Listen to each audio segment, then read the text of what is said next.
అందరికీ మరణాత మరణాత మహిమస్వరం కార్యక్రమం వీక్షిస్తున్న దేవుని పిల్లలైన మీ అందరికీ ప్రభు నామములో శుభములు కలుగును గాక. ప్రతిరోజు ఇదే సమయమునకు ఈ కార్యక్రమం వీక్షించి దైవాశీర్వాదములు పొందండి. ఇప్పుడు పాస్టర్ సామ్యూల్ సుందర్ రెడ్డి గారు దేవుని వాక్య వర్తమానం అందిస్తారు. శ్రద్ధగా ఆలకించండి. దేవునికి స్తోత్రం. అందరికీ మరణాత. దేవుని మహాకృపను బట్టి బ్లెస్సింగ్ ఛానల్లో వాక్య సందేశాలు ప్రారంభించి నేటికి సంవత్సరం కాలం గడిచింది. మరి ఈ సంవత్సరం అంతా కూడా దేవుడు తన మహాకృపను బట్టి తన ఆత్మశక్తితో ఈ కార్యక్రమాన్ని జరిగించుకుంటూ ముందుకు వెళుతూ ఉన్నారు. చాలా సంతోషము.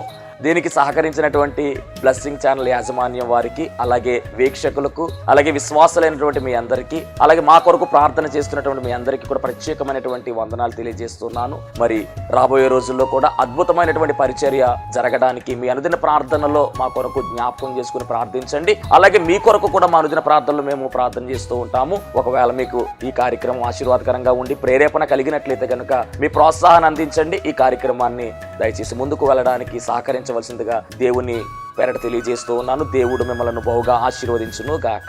ఆమేన్. ఆదికాండం, నిర్గమకాండం, లేవియకాండం, సంఖ్యాకాండం, ద్విదశకాండం, యెహోషువ ఏర్పాట్లు, రూతు, సమూయేలు, 2 సమూయేలు, మొదటి రాజులు, 2 రాజులు, మొదటి దంతలో, 2 దంతలో, ఎజ్రా, నెహెమియా, ఎస్తేరు, యోబు, గణం, కీర్తనలు, సామెతలు, ప్రసంగి, పరమగీతం, యెషయా, యెరెమీయా, ఎలాప, యెహెజ్కేలు, దానియేలు, ఏపులి, ఆమోసు, బుద్ద, ఓనమిక, సోమము, హబక్కూకు, జకర్యా, హగ్గై, మలాకి. యెహోవా నీ నామము ఎంతో బలమైనది, ఎంతో ఘనమైనది, ఎంతో విలువైనది, ఎంతో మేలైనది. యెహోవా నీ నామము. మోషే ప్రార్థించగా మన్నాను కురిపించితివి, మోషే ప్రార్థించగా మన్నాను కురిపించితివి, యెహోషువ ప్రార్థించగా సూర్య చంద్రుని ఆపితివి, యెహోషువ ప్రార్థించగా సూర్య చంద్రుని ఆపితివి. యెహోవా నీ నామము ఎంతో బలమైనది, ఎంతో ఘనమైనది, ఎంతో విలువైనది, ఎంతో మేలైనది. యెహోవా నీ నామము.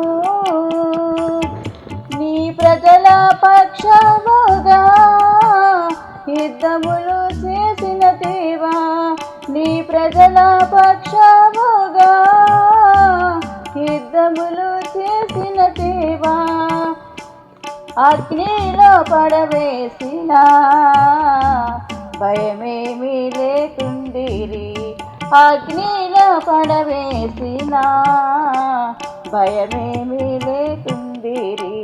యెహోవా నీ నామము ఎంతో బలమైనది, ఎంతో ఘనమైనది, ఎంతో విలువైనది, ఎంతో మేలైనది.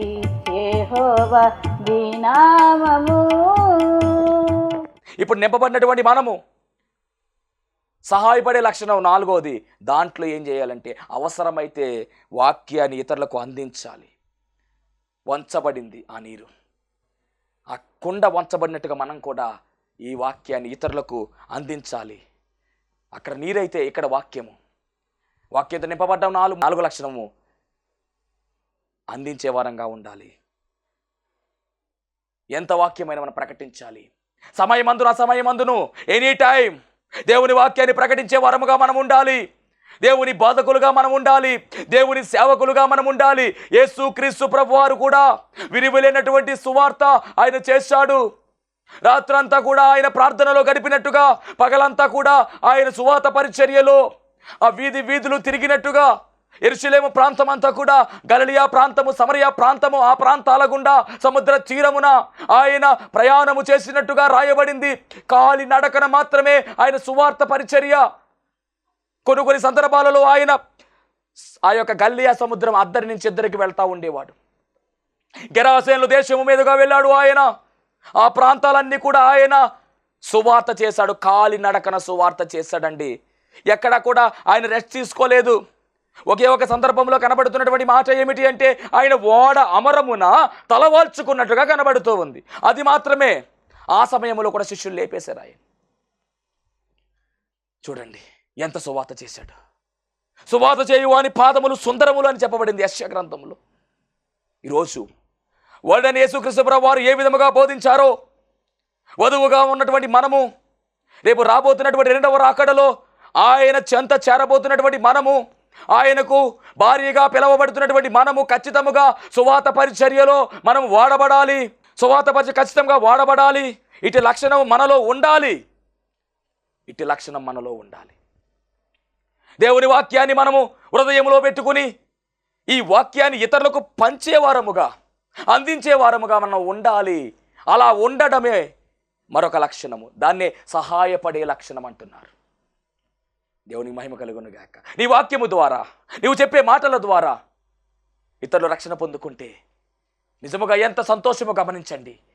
దేవుడు అడుగుతాడు ఖచ్చితంగా పరలోక రాజ్యములో, ఎంతమందిని నా కోసం నువ్వు సిద్ధపరిచావు, ఎన్ని ఆత్మలు సంపాదించవని అడిగితే ఏ సమాధానం చెప్తాం? ఎన్ని కోట్లు సంపాదించవని అడగడు దేవుడు. ఎన్ని బిల్డింగులు కట్టావని అడగడు దేవుడు. ఎన్ని కార్లు కొన్నావని దేవుడు అడగడు. ఎంత బంగారం కొన్నావని దేవుడు అడగడు. ఎంత ఉద్యోగం చేసావని దేవుడు అడగడు. ఎంతమంది పిల్లలు కన్నావని దేవుడు అడగడు. ఎన్ని ఆత్మలు సంపాదించావు, ఎంతమందిని రక్షణలో నడిపించావని అడిగితే నీ సమాధానం ఏమిటి? నీ జవాబేమిటి? ఆ రోజు నువ్వు మౌనముగా తల కిందకు దించుకుంటావా, లేకపోతే తలెత్తుకుని ప్రభువా నేను నీ కోసం ఎంతమందిని రక్షించాను ప్రభువా అని నువ్వు చెప్పగలుగుతున్నావా ఈరోజు? అలా చెప్పాలి అంటే నువ్వు నింపబడాలి వాక్యముతో. నింపబడినటువంటి నీవు ఒట్టిగా ఉండకూడదు. నింపబడినటువంటి నీవు ఈ వాక్యాన్ని అనేక మందికి పంచాలి. దేవునికి మహిమ కలుగునుగాక. అదే సహాయపడే లక్షణం. యేసుక్రీస్తు ప్రభువారు చేసినటువంటి పని అదే. ముమ్మరముగా బోధించిన ఎడల అనేక ఆత్మల రక్షణ కార్యము జరుగుతుంది. ముమ్మరముగా బోధించాలి. ముమ్మరముగా బోధించిన ఎడల అనేక మందిని ప్రభు తట్టు తెప్పవచ్చని దైవజనులు దేవదాశేఖర్ చెప్పిన మాటను జ్ఞాపకం చేస్తూ ఉన్నాను. అవును, ముమ్మరముగా బోధించాలి. బోధించాలి అంటే మనం ముందు నింపబడాలి వాక్యముతో. ఎంత గొప్ప ధన్యత! ఎవరికి లేని ఆధిక్యతను దేవుడు మనకిస్తూ ఉన్నాడు. సర్వసృష్టికైనటువంటి దేవుడు, సర్వసృష్టికర్త అయినటువంటి దేవుడు మనం రక్షించడానికి రక్షణకర్తగా ఈ లోకానికి వచ్చి ఇప్పుడు ఆదరించడానికి ఆదరణకర్తగా పరిశుద్ధాత్మ తండ్రిగా మనతోనే ఉన్నాడు. ఇప్పుడు రాబోతున్నటువంటి ఆ రెండవ రాకడ అనేటటువంటి దానిలో మనందరినీ కూడా ఆయన ప్రక్కన కూర్చోబెట్టుకుంటున్నాడు. ఎంత గొప్ప ధన్యత! మరి ఇట్టి అవకాశము పొందుకొని అర్హత మనకు ఉందా అంటే లేదు. అర్హత లేని మనకు అర్హత కలిపి ఇవ్వడమే కృప అన్నారు. అట్టి కృపలో మనం పాలిభాగస్తులు అయ్యాము. మరి అయినటువంటి మనము కూడా ఆ పనిలో ఉండాలి. కోత విస్తారముగా ఉన్నది, పనివారు కొద్దిమందే ఉన్నారని ఆయన బాధపడుతూ ఉన్నాడు. ఈరోజు ఎంతమందికి నువ్వు సువార్త చేస్తూ ఉన్నావు? ఎంతమందిని నువ్వు ప్రభు వైపు నడిపిస్తూ ఉన్నావు? నీకు ప్రభు చేసిన మేలులే ఇతరులకు పంచు, ఇతరులకు తెలియచేయి. ఖచ్చితంగా మారతారండి. సువార్త పనికి చదువుతో పనేమీ లేదు. దీనికి ఉదాహరణ చెప్పాలంటే మరి మా నాన్నమ్మ గారు, ఆమె చదువుకోలేదు, కానీ ఆమె కలిగి ఉన్నటువంటి సాక్ష్యాన్ని పట్టుకుని అనేక మందికి బోధించింది. దాదాపుగా ఆమె 58 మందికి రక్షణ భాగ్యం ఇప్పించింది. 58 మందిని ప్రభువు తట్టు తిప్పించింది. ఆమె చదువుకోలేదు, కానీ సువార్త చేసింది. ఈరోజు నిజంగా చాలామంది చదువుకున్నారు, చదువుకున్న వారు సువార్త చేస్తున్నారు. చక్కగా బైబిల్ ధారాళంగా బోధిస్తూ ఉన్నారు. మరి ఎన్ని ఆత్మరక్షణ పొందుకుంటున్నారు? ఎంతమంది రక్షింపడ్డారంటే లేదే. చూడండి, దేవుని సువార్త చేస్తున్న అడుగుతాడు ఆయన, ఎంతమంది రక్షింపబడ్డారు, ఎన్ని ఆత్మలకు రక్షణ కార్యము జరిగింది. ఎందుకంటే ఏ ఒక్కరూ నశించిపోవడము ఆయన చిత్తము కాదు. నశించిపోతున్న వారిని వెదకి రక్షించడానికే క్రీస్తు యేసు నరుడు ఈ లోకంలోనికి వచ్చెను అని రాయబడిన మాట. మరి ఆయన విడిచిపెట్టినటువంటి పని మనము కొనసాగిస్తున్నాం. ఆయన వచ్చి ముగించి వేశాడు పని, ఆ పనిని మనం కొనసాగిస్తూ ఉన్నాం. ఆ పని ఏమిటంటే ఆత్మల రక్షణ కార్యము జరిగించడములో ఆయన చేసిన పనిలో మనం పాలి భాగస్థులు కావడమే. ఇది సహాయపడే లక్షణము, అనగా వాక్యాన్ని అందించాలి. ఈమె ఏ విధముగా అయితే ఎలియాజరుకు నీళ్లు పోసిందో, ఒంటెలకు నీళ్లు పోసిందో, అలాగే మనము కూడా వాక్యం అనేటటువంటి నీటిని పోయవలసిన వారమై ఉన్నాము, అందించవలసిన వారమై ఉన్నాము. ఇక 5వదిగా మనం పరిశీలన చేస్తే, ఈమె అయ్యా నీ ఒంటెలకు కూడా నీళ్లు పోస్తానని చెప్పింది కదా. చెప్పిన తర్వాత ఈమె ఏం చేస్తుందో చూద్దాం ఒకసారి. 20 వచనం, 24-20. త్వరగా గాడిలో తన కడవ కొమ్మరించి తిరిగి చేదుటకు ఆ బావి యొద్దకు పరుగెత్తుకొని పోయి. ఇక్కడ ఒక మాట కనబడుతుందండి. త్వరగా అనేటటువంటి మాట చాలా ప్రాముఖ్యమైనటువంటి మాట. ఇది త్వరగా, ఈమె త్వరగా వెళ్ళింది. త్వరగా క్రైస్తవ సంఘానికి లేదా వధువుకు ఉండవలసినటువంటి లక్షణము త్వరగా. ఎందుకంటే వరుడైన యేసుక్రీస్తు ప్రభువారు త్వరగా రానయ్యున్నాడు, నేను త్వరగా వచ్చుచున్నాను అంటూ ఉన్నాడు. ఈ త్వరగా అనేటటువంటి లక్షణం మనలో ఉండాలి, అనగా చురుకుదనము కలిగి ఉండాలి. రెబెక్కమ్మ చాలా చురుకైనటువంటి ఆమెగా కనబడుతూ ఉంది. ఎక్కడ అలసట లేదు. ఎందుకంటే ఒంటెలకు నీరు పోయడం అంటే సామాన్యమైన విషయము కాదు. దాదాపుగా 10 ఒంటెలు ఉన్నాయి. 10 ఒంటెలకు కూడా నీళ్లు పోయడం అంటే మామూలు విషయము కాదు. కడవను ఆ యొక్క బావి దగ్గర తీసుకువెళ్ళాలి, ముంచాలి, తీసుకురావాలి, పొయ్యాలి, మరలా వెళ్ళాలి. ఎంత స్పీడ్ మీద తిరగాలో త్వరగా వెళ్ళి త్వరగా పనిని ముగించినట్టుగా రాయబడింది. అలసట లేకుండా, ఓపిక కలిగి, కసురుకోకుండా, సనుక్కోకుండా, గొనుక్కోకుండా చకచకమంటూ పని చక్కబెట్టినటువంటి మంచి చక్కని చిన్నది, మిక్కిలి చక్కని చిన్నది ఎవరు అంటే ఈ రెబెక్కమ్మ. రెడీ రెబెక్కాల, ఎనీ టైం ఏ పనైనా నేను చేస్తాను అనేటటువంటి తత్వము కలిగినటువంటి ఆమె ఈ రెబెక్కమ్మ. ఈరోజు వరుడుగా ఉన్నటువంటి యేసుక్రీస్తు ప్రభువారు కూడా చక్కగా, ఆయన కూడా ఎక్కడా కూడా మరి రాజీ పడకుండా పనిని ముగించాడు. ఆయన చురుకుదనముతో పనిని ముగించాడు. రాత్రంతా కూడా ప్రార్థనలో గడిపినటువంటి ఆయన పగలంతా కూడా ప్రభు పరిచర్యలో ముందుకు కొనసాగాడు. ఎవరు ఆయన దగ్గరకు వచ్చినప్పటికీ కూడా వారిని పంపించకుండా వారిని బాగు చేసి పంపించాడు. ఎంతోమంది ఆయన దగ్గరకు వచ్చేవారు, రోగాలతో వచ్చేవారు, వ్యాధి బాధలతో వచ్చేవారు, చనిపోయినటువంటి వారు సైతము ఆయన లేవనెత్తినటువంటి వాడుగా. నేను నీకు చెయ్యను అని ఎవరితో ఆయన అనలేదు. అందరికీ బాగు చేశాడు. పాపాత్ములను కూడా పరిశుద్ధులుగా మార్చివేశాడు. వారి పాపాలను తొలగించాడు, వారి పాపాలను క్షమించాడు, వారిని పరిశుద్ధులుగా మార్చేశాడు. ఆయన నమ్ముకుని ఎవరైతే వస్తున్నారో వారందరినీ కూడా ఆయన బాగు చేసి పంపించేశాడు. కొంతమంది చెప్పి పలానా సమస్య అని చెప్పి బాగుపడ్డారు, కొంతమంది చెప్పకుండా బాగుపడ్డారు. కొంతమంది ఆయన దగ్గరికి రాకపోయినా ఆయనే వారి దగ్గరికి వెళ్ళాడు. సమరయ స్త్రీ దగ్గరికి ఆయనే వెళ్ళాడు నడుచుకుంటా. బెతెస్దా కోనేరు దగ్గరకు ఆయనే వెళ్ళాడు. 38 సంవత్సరాల నుంచి పడి ఉన్నటువంటి వ్యక్తి దగ్గరికి ఆయనే నడుచుకుంటా వెళ్ళాడు. ఎంత గొప్ప ధన్యత, ఎంత గొప్ప యోగ్యత ఇది. ఆలోచన చేస్తున్నారా? వాక్యం వింటున్న దేవుని జనాంగమా, చురుకుదనము కలిగి ఉండాలి. ప్రభువైన యేసుక్రీస్తు వారు ఏ విధముగా చురుకుదనం కలిగి ఉన్నారో, అలాగే రెబెక్కమ్మ ఏ విధముగా చురుకుదనం కలిగి ఉన్నదో, అలాగే మనము కూడా, అనగా వధువుగా ఉన్నటువంటి మనము కూడా వరుడైన యేసుక్రీస్తు ప్రభువారు కలిగినటువంటి ఈ చురుకుదనం అనే లక్షణము కలిగి ఉండాలి. ఎందుకు అంటే కనుక ఎబ్రీ స్త్రీలు చురుకైన వారు అని రాయబడింది. విశ్వాసులకు తండ్రి అయినటువంటి అబ్రహాము యొక్క ఊరు ఎబ్రీ. వారందరూ కూడా ఎబ్రీలుగా పిలువబడ్డారు. ఎబ్రీలుగా. మరి మనం కూడా ఎవరమంటే ఎబ్రీలుమే. ఎందుకంటే అబ్రహాము యొక్క సంతతి మనము. అబ్రహాము విశ్వాసులకు తండ్రి. మన తండ్రి ఎవరు అంటే ఆయనే. కాబట్టి మనము కూడా ఎవరంటే ఎబ్రీలమై ఉన్నాం మనం. మరి ఎబ్రీలు చురుకైన వారై ఉన్నారు. మరి మనం కూడా ఎలా ఉండాలి? చురుకైన వారముగా ఉండాలి. మన పితరుడు చురుకైన వాడుగా ఉంటే మనము కూడా చురుకైన వారముగా ఉండాలి. సామెతల గ్రంథంలో రాయబడిన మాట చురుకుదనము కలిగి ఉంటే గొప్ప భాగ్యమని రాయబడింది. కాబట్టి ఈ రెబెక్కమ్మ ఏ విధముగా చురుకుదనము కలిగినదిగా ఉన్నదో, వధువుగా ఉన్నటువంటి మనము కూడా వరుడైన యేసుక్రీస్తు ప్రభువు వారి కొరకు చురుకుదనము కలిగి మనం ఉండాలి. అలసట కానీ, విసుగు కానీ, సనుగుడు కానీ మనలోనికి రానివ్వకూడదు. దీర్ఘశాంతము కలిగిన వారమై మనం ముందుకు సాగవలసిన వారమై ఉన్నాం.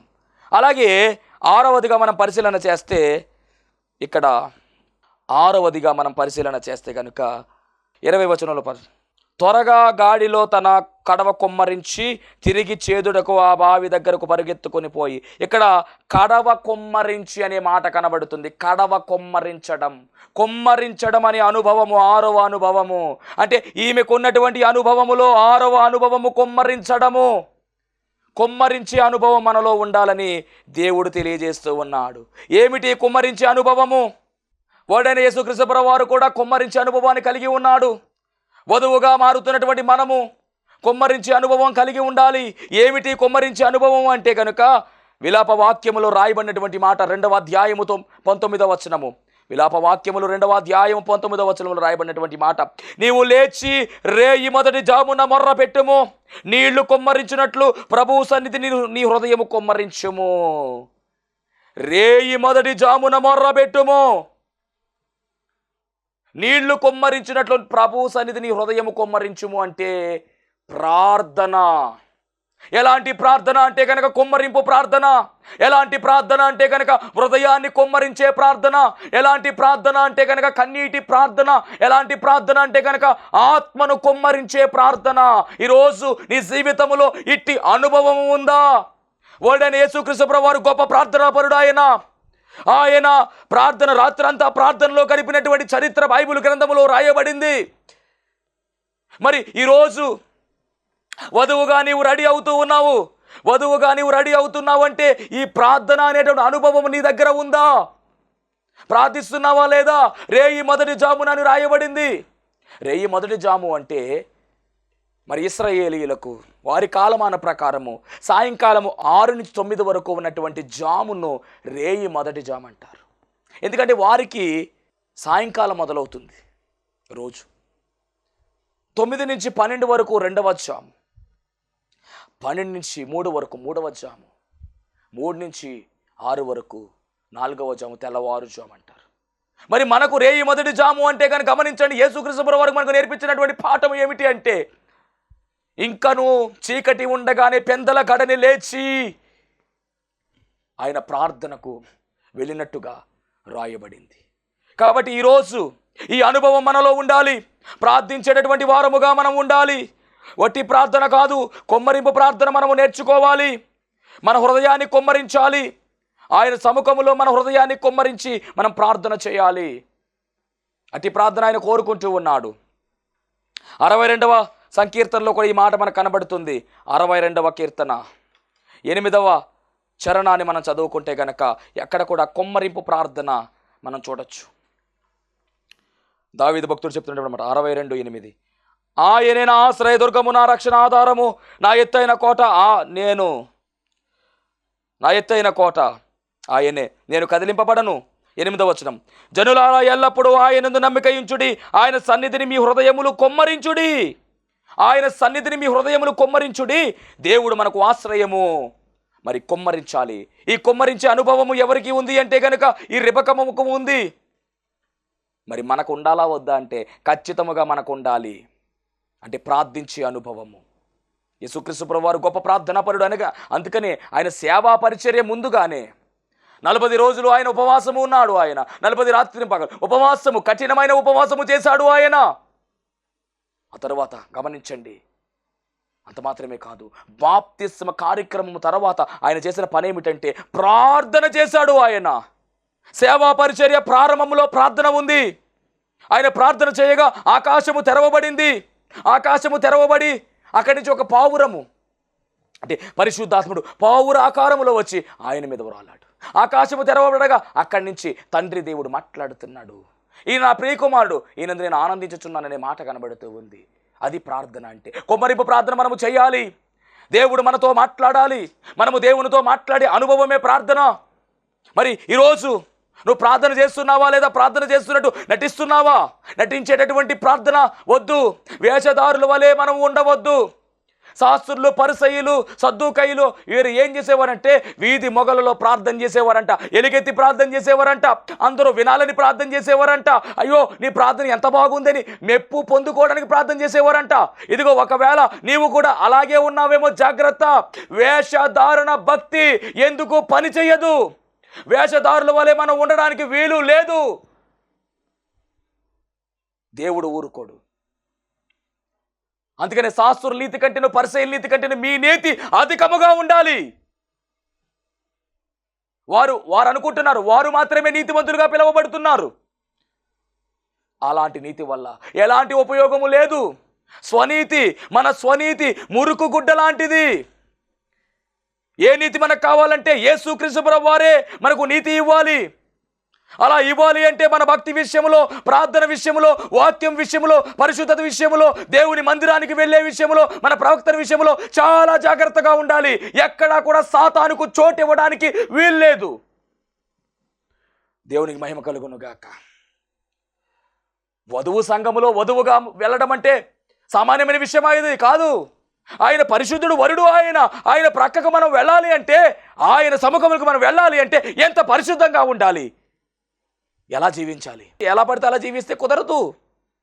ఆ అంతస్తు, ఆ వైభవం మనకు కావాలంటే కష్టపడాలి కదా. ఆ కష్టపడంలో ఒకటేమిటంటే కొమ్మరింపు ప్రార్థన. ఇందాక వాక్యంతో నింపబడ్డాం, ఇప్పుడు కొమ్మరింపు ప్రార్థన కావాలి. బైబిల్ గ్రంథంలో అన్న అనేటటువంటి ఒక తల్లి, మీ అందరికీ బాగా తెలుసు, సమూయేలు గ్రంథంలో కనపడుతుంది. ఆమెకు సంతానము లేని కారణంగా తన వైరి అయినటువంటి పెనిన్నా అనరాని మాటలు అంటూ ఉంటే భరించింది. ఇక భరించే ఓపిక లేక ఆమె చేసిన పని ఏమిటి తెలుసా? మందిరములోనికి వెళ్ళింది. మందిరములో కూర్చుని మౌనముగా కూర్చుని తన హృదయాన్ని కొమ్మరిస్తూ, తన ఆత్మను కొమ్మరిస్తూ ప్రార్థన చేసిందండి. చదువుకుందాం. 1 సమూయేలు గ్రంథము 1వ అధ్యాయము 5వ వచనము. ఇది కొమ్మరింపు అంటే. 1 సమూయేలు గ్రంథం 1వ అధ్యాయం 5వ వచనం. హన్నా తనకు ప్రియముగానున్నందున ఆమెకు 2 పాలు ఇచ్చుచూ వచ్చెను. యెహోవా ఆమెకు సంతు లేకుండా చేసెను. అక్కడి నుంచి మనం చదువుకొస్తే కనుక 15వ వచనం రాయబడిన మాట. హన్నా, అది కాదు నా ఏలినవాడా, నేను మనోదుఖము గలదాన్నై ఉన్నాను, మనసు నిండా దుఃఖము కలిగి ఉన్నాను. నేను ద్రాక్షరసమైనను మద్యమునైనను పానము చేయలేదు, కానీ నా ఆత్మను యెహోవా సన్నిధిని కొమ్మరించుచున్నాను అని చెప్తూ ఉంది. ఎంతలా ఏడుస్తుందో 10వ వచనంలో రాయబడింది. బహు దుఃఖాక్రాంతురాలే వచ్చి యెహోవా సన్నిధిని ప్రార్థన చేయుచు, బహుగా ఏడ్చుచు, కన్నీటి ప్రార్థన, రోదనతో కూడిన ప్రార్థన, వేదనతో కూడిన ప్రార్థన, హృదయాన్ని కొమ్మరించుకునే ప్రార్థన ఈ తల్లి చేస్తుంది. ఈరోజు ఇలాంటి అనుభవం మీ దగ్గర ఉందా? వధువుకు ఉండవలసిన లక్షణం ఇది. వరుడైన యేసుక్రీస్తు ప్రభువు వారు మంచి ప్రార్థనాపరుడు. ఆయన సేవా పరిచర్యలో ప్రార్థన, ముగింపులో ప్రార్థన, శిలువ మ్రాను మీద పలికిన 7 మాటల్లో మొదటి మాటలో ప్రార్థన, చివరి మాటలో ప్రార్థన, తండ్రి నా ఆత్మని చేతికి అప్పగించుకొనుచున్నాను అని ప్రార్థనతో ఆయన ముగించేశాడు. మరి ఇలాంటి ప్రార్థన నీ దగ్గర ఉందా? ఈ రెబెక్కమ్మలో ప్రార్థన ఆ లక్షణం మనకు కనబడుతూ ఉంది. మరి వరుడుగా ఆయనలో ప్రార్థన ఉంది. వధువుగా ఉన్నటువంటి మనలో కూడా ప్రార్థన అనే అనుభవము ఉండాలి. ఇది 6వ లక్షణము. 10 లక్షణాలు ఉన్నాయి, ఇది 6వ లక్షణము. ఇక 7వదిగా మనం పరిశీలన చేస్తే, దేవుని జనాంగమా, 7వదిగా మనం పరిశీలన చేస్తే ఈ రెబెక్కమ్మ చేస్తున్నటువంటిది 7వ పని ఏమిటంటే, ఆదికాండం 24వ అధ్యాయము 17వ వచనము. ఆ సేవకుడు ఆమెను ఎదుర్కొనుటకు పరిగెత్తి, నీ కడవలో నీళ్లు కొంచెము దాయిచేసి నన్ను త్రాగనిమ్మని అడిగాను. అందుకు ఆమె, అయ్యా త్రాగుమని చెప్పి త్వరగా తన కడవను చేతి మీదకు దించుకుని అతనికి దాహం ఇచ్చాను. ఆ తర్వాత ఏం జరుగుతుందో చదువుదాం. 20వ వచనం. త్వరగా గాడిలో తన కడవ కొమ్మరించి తిరిగి చేదుటకు ఆ బావికి పరుగెత్తుకుని వెళ్ళింది. అలాగే 28వ వచనంలో కూడా మాట మనం చూద్దాం. అంతటా ఆ చిన్నది పరుగెత్తుకుని పోయి ఈ మాటలు తన తల్లి ఇంటికి వారికి తెలిపాను. పరుగెత్తుట అనే లక్షణము కలిగి ఉంది ఈమె. ఇస్సాకుకు భార్యగా సిద్ధమవుతున్నటువంటి రెబెక్కమ్మ కలిగి ఉన్నటువంటి 7వ లక్షణమే పరుగెత్తుట. ఈరోజు వరుడైన యేసుక్రీస్తు ప్రభువు వారికి వధువుగా సిద్ధములో ఉన్నటువంటి మనము చేయవలసినటువంటి పని పరుగెత్తుట. ఉండవలసిన లక్షణము పరుగెత్తుట. క్రైస్తవ జీవితము ఒక పరుగు పందెముతో పోల్చబడింది. పరుగెత్తే వారముగా మనం ఉండాలి. మన పరుగు ఎలా ఉండాలి అంటే, లోకము వైపు కాదు మన పరుగు, దేవుని వైపు మనం పరిగెత్తాలి అని హెబ్రీ పత్రికలో 12వ అధ్యాయము 2వ వచనములో పౌలు గారు చెబుతూ ఉన్నారు, మన పరుగు ఎలాగుండాలి అంటే ప్రభువు వైపు మనం పరిగెత్తాలి, పరుగెత్తే వారముగా మనం ఉండాలి. దేవునికి మహిమ కలుగునుగాక. చదువుకుందాం. అపోస్తలుడైనటువంటి పౌలు హెబ్రీయులకు రాసినటువంటి పత్రిక 12వ అధ్యాయం 2వ వచనము 12:2. ఇంత గొప్ప సాక్షి సమూహం విమేఘం వలె మనలను ఆవరించి ఉన్నందున మనము కూడా ప్రతి భారమును సులువుగా చిక్కులు పెట్టు పాపమును విడిచిపెట్టి విశ్వాసమునకు కర్తయు దాన్ని కొనసాగించువాడునైన యేసు వైపు చూచుచు మన ఎదుట ఉంచబడిన పరుగు పందెములో ఓపికతో పరిగెత్తుదాము. ఓపికతో పరిగెత్తాలంట. మన ముందర ఉన్నది ఏమిటి అంటే కనుక ఒక పరుగు పందాన్ని దేవుడు పెట్టాడు. అంటే ప్రతి క్రైస్తవుడు కూడా ఏం చేయాలంటే పరుగెత్తాలి. చాలామంది పెద్దోళ్ళు ఈ వాక్యం వింటూ ఉంటా అనుకుంటారు మనసులో, బాబా 80 ఏళ్ళు వచ్చినాయి బాబా, నేనేం పరిగెత్తగలను అని అనుకుంటారేమో. గమనించండి, శరీరంతో సంబంధించిన పరుగు కాదు ఇది, నీ ఆత్మీయ పరుగిది. పెద్దవారైనా చిన్నవారైనా ఎవరైనప్పటికీ ఈ పందెములో, ఈ పరుగు పందెములో ఉండాలి. ఆత్మీయ పరుగు పందెం అని చెప్తూ ఉన్నాడు పౌలు గారు. ఈ ఆత్మీయ పరుగు పందెములో మనం పరిగెత్తే వారముగా ఉండాలి. మహోన్నతుడ నీకు వందనాలు, స్తోత్రాలు. విత్తబడినటువంటి వాక్యము ద్వారా రావాల్సిన దీవెనలు సమృద్ధిగా నీ బిడ్డలకు దయచేయమని, వారి జీవితాల్లో ఉన్నటువంటి కష్టాలు, నష్టాలు, బాధలు, బలహీనతలు, ఇబ్బందులు, ఇరుకులు సమస్తమును తొలగించండి ప్రభువా. నీ నిత్య రాజ్యములో తండ్రి నాయన సిద్ధపడి ఎగిరి మేఘమెక్కగల ధన్యత అందరికీ దయచేయమని త్వరగా పెండ్లి కుమారుడిగా రానయ్యన యేసు క్రీస్తు వారి నామములో అడిగి వేడుకొనుచున్నాము పరమ తండ్రి, ఆమేన్. అందరికీ మరణాత. దేవునికి స్తోత్రం. అందరికీ వందన మరణాత తెలియజేస్తున్నాను. మరణాత మహిమస్వరం అనే ఆధ్యాత్మిక కార్యక్రమాన్ని వీక్షిస్తున్న మీ అందరికీ కూడా మరొక పర్యాయము ప్రభు పేర వందన మరణాత తెలియజేస్తూ ఉన్నాను. మరి ఈ కార్యక్రమము ఎంతో ఆశీర్వాదంగా ఉందని, ఈ కార్యక్రమం ద్వారా ఎన్నో మేలు పొందుకున్నామని మరి మీరు అందరూ కూడా ఫోన్ కాల్ చేస్తూ ఉన్నారు. చాలా సంతోషము. ఎన్నో అద్భుత ఆశ్చర్యకార్యాలు దేవాదేవుడు ఈ కార్యక్రమం ద్వారా జరిగిస్తూ ఉన్నారు. దేవుని నామమునికి మహిమ కలుగునుగాక. మరి మీరు చూస్తున్నటువంటి ఈ యొక్క షెడ్ గురించి గతంలో మీకు చెప్పడం జరిగింది. యజమానుడు మరి దీన్ని బేరం పెట్టారని చెప్పేసి, దీన్ని తీసుకుంటే ఇక్కడ ఆరాధన జరుగుతుంది, లేకపోతే మనం బయటికి వెళ్ళాలనేటువంటి పరిస్థితిని మీకు చెప్పినందుకు చాలామంది మరి సహకరించారు. కొంతమంది మరి అమౌంట్ పంపించడం జరిగింది, అలాగే ప్రార్థన చేయడం జరిగింది. దేవుని మహాకృపను బట్టి పంపించినటువంటి కొంత అమౌంట్ మరి యజమానుడికి కట్టడం జరిగింది. ఇంకా చాలా అమౌంట్ మనము వారికి ఇవ్వాల్సి ఉంది. కనుక మరి ఈ కార్యక్రమాన్ని వీక్షిస్తున్నటువంటి మీకు ఎవరికైనా కనుక ప్రేరేపణ కలిగినట్లయితే కనుక మరి మీ వంతు సహకారాన్ని అందించండి. ఈ దీన సేవకునికి మీ యొక్క సహకారం అందించి ఈ సేవను మరి ముందుకు వెళ్ళేలాగా సహకరించవలసిందిగా ప్రభు పేరు తెలియజేస్తూ ఉన్నాను. మీకు ఎవరికైనా కనుక మరి ప్రేరేపణ కలిగినట్లయితే కనుక స్క్రీన్ మీద కనపడుతున్నటువంటి ఆ నెంబర్కి ఫోన్పే చేయండి, లేదా ఫోన్ చేసినట్లయితే కనుక నేనే స్వయంగా మాట్లాడతాను. మీ సహకారాన్ని అందించండి. ప్రభు పనిలో మీరు కూడా పాలి భాగస్తులు కావాల్సిందిగా ప్రభు పేరు తెలియజేస్తున్నాను.